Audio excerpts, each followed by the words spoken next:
You look at that flying whale and at a bloated 747, and your first thought is simple: who even approved this? Now imagine this. These planes aren't just weird. They're insurance policies that keep a factory from shutting down. Because there's one rule that sounds like a verdict, and almost nobody talks about it. If even one single part doesn't arrive on time, the entire line stops. And then money burns every single day, even when almost everything is ready. So the question isn't, why are they ugly? The real question is, what was so brutal that it forced Boeing and Airbus to spend billions on meme-looking airplanes? People imagine aircraft production as one factory. In reality, it's a puzzle spread across the map. Wings here, fuselage there, tail somewhere else. And final assembly waits every day. If the line stops, money burns even when everything is almost ready. A stop means idle workers, lost slots, piling parts, and a schedule collapsing like dominoes. The problem isn't the weight of the parts. The problem is geometry. What needs to be transported simply doesn't fit through normal doors. And suddenly aerodynamics becomes secondary. And here's the uncomfortable part. These planes were made bulky, not because they wanted to, but because otherwise the factory would sit idle. Next, why ships and trucks don't save the day. And then it all makes sense. Alright, let's say you're running a factory. Every day you need massive components, fuselage sections, wing assemblies, tail units. Things that already look like parts of an airplane before they officially become one. And most importantly, they must arrive in rhythm. Not sometime, not when it docks, but on a specific day, for specific crews, at specific assembly stations. Because final assembly isn't a warehouse where you can wait. It's a conveyor belt that hates pauses. The first idea sounds logical. Just ship it by sea, it's cheaper. Yes, cheaper. But a ship is like ordering pizza. By regular mail, you paid less. But you live in constant mode of, is it actually going to arrive on time? Storm, port congestion, strike, containers stuck, paperwork frozen.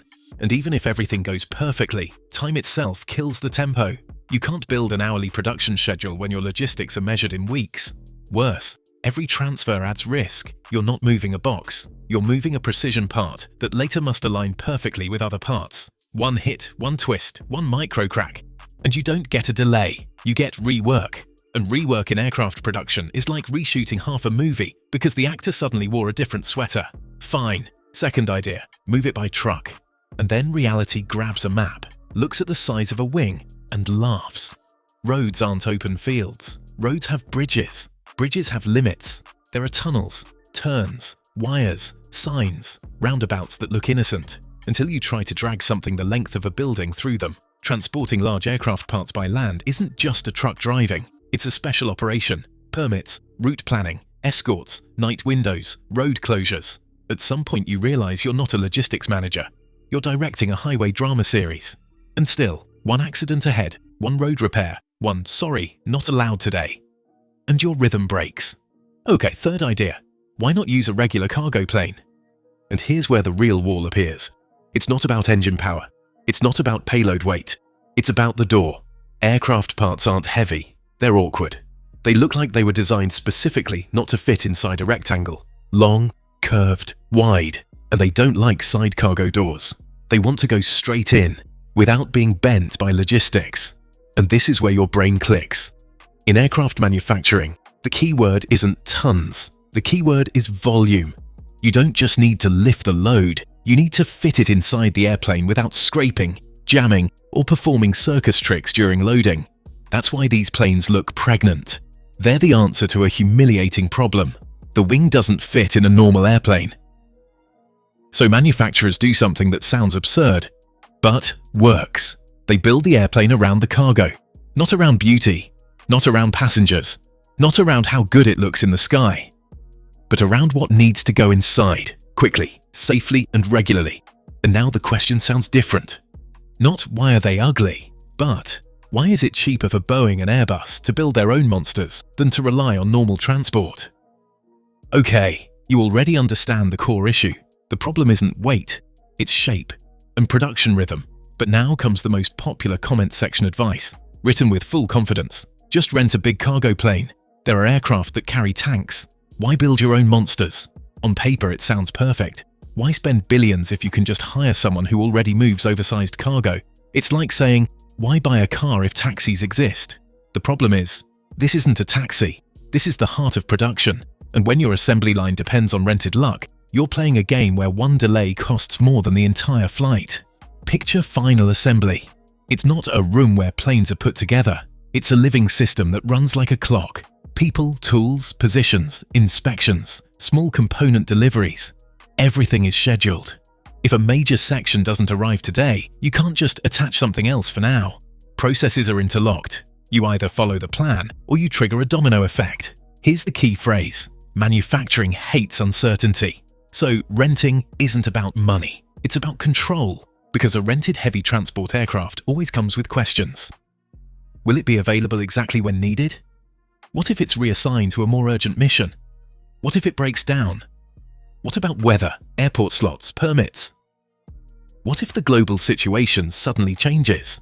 It may sound dramatic, but a production stop is like a quiet fire. First it's no big deal. Then we'll shift it one day.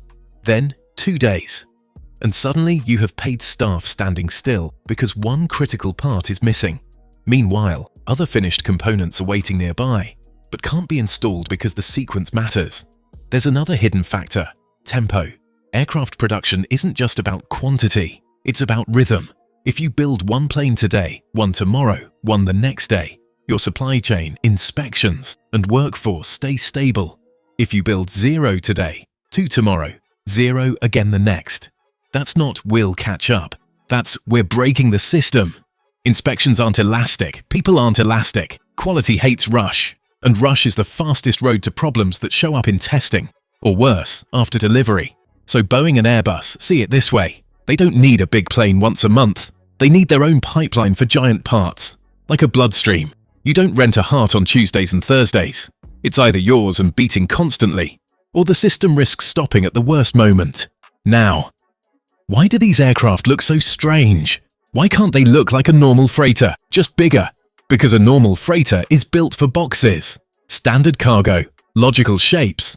Aircraft components are the opposite. They seem designed specifically to be inconvenient. A wing, long and thin but incredibly wide. A fuselage section, round and bulky. And it's not enough to simply place them inside. They must go in without damage, without twisting, without impact. And loading must take minimal time. That's why the bubble appears on the fuselage. That's why enormous cargo doors exist. That's why the silhouette looks wrong. Because if you make the silhouette right, you create another problem. Loading becomes slower, harder, riskier, and risk equals delay, or rework. Now let's talk about money.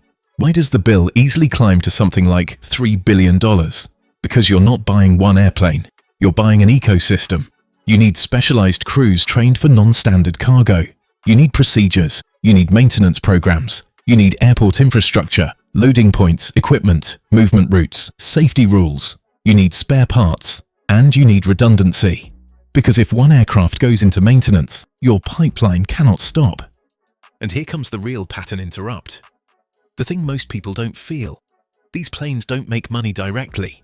They prevent disaster. They're not a profitable product. They're insurance.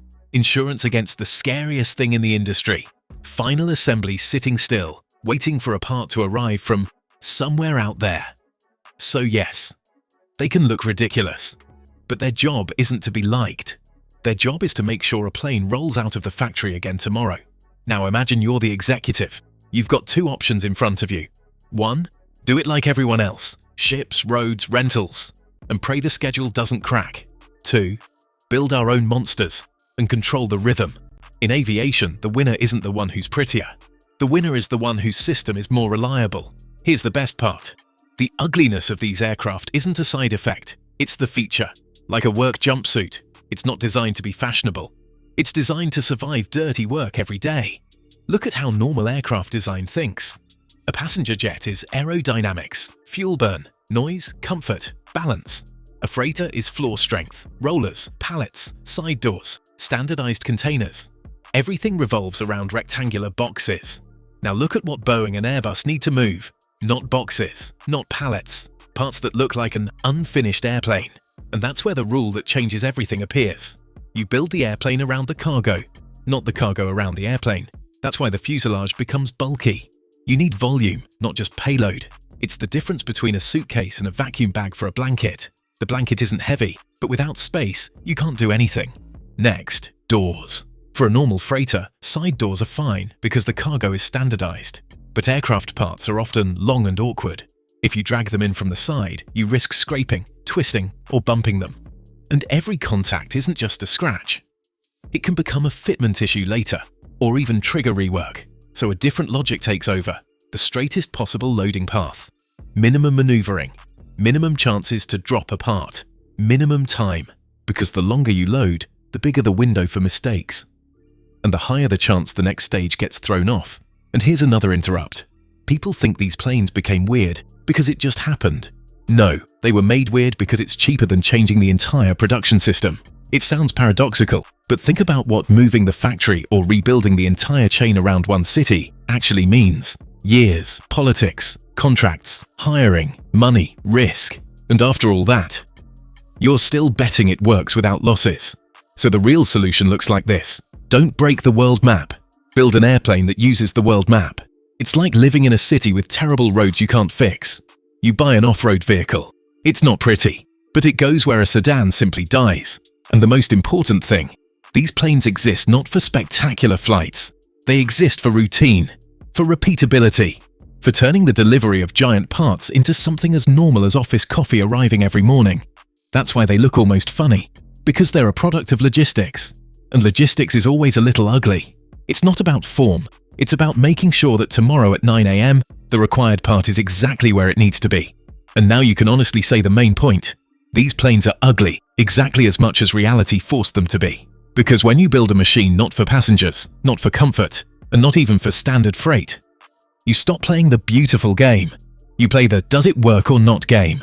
Imagine your cargo isn't boxes. It's a wing, a fuselage section, a component that costs as much as an apartment and lives under precision rules. You can't just throw it inside. You have to transport it so it arrives with perfect geometry. And not once, continuously on schedule. So the entire design becomes brutally honest. Volume over beauty, a straight loading path over aesthetics, predictability over paper-optimized efficiency. And here's the interrupt. The moment the feeling flips. Most people think these planes are a mistake or a weird corporate whim, but it's the opposite. It's one of the smartest investments.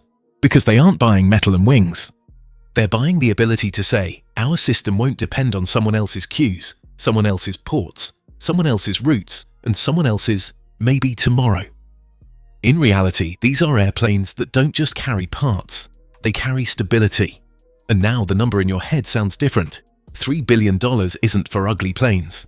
It's the price of making sure your factory doesn't stop, that people aren't waiting, that the schedule doesn't crack, that every next airplane leaves the line on rhythm. Because in this industry, the winners aren't the ones with the prettiest shape. The winners are the ones who built a system that repeats every day and doesn't break the moment a force majeure hits. And here's the strongest takeaway. Sometimes it's cheaper to build a monster than to change the world that monster is needed for. Cheaper to build one weird airplane than to rebuild ports, roads, factories, contracts, and an entire supply chain. That's why these whales and these bloated 747s don't feel embarrassed about how they look. They're like a work tool. Looks don't matter if it does the job every single day. So next time you see an aircraft like that, don't think, who came up with this? Think, this is logistics winning. Because aviation has a rule that always beats the idea of, let's make it beautiful. Beauty is a bonus, delivery is the law. And that's why the strangest airplanes in the world might not be engineering mistakes, but reality's signature. When the system must work, the shape becomes honest. And if you want the short answer to why Boeing and Airbus spent that money, because the beautiful solution would break, and the ugly one delivers wings, tomorrow, the day after, every single day.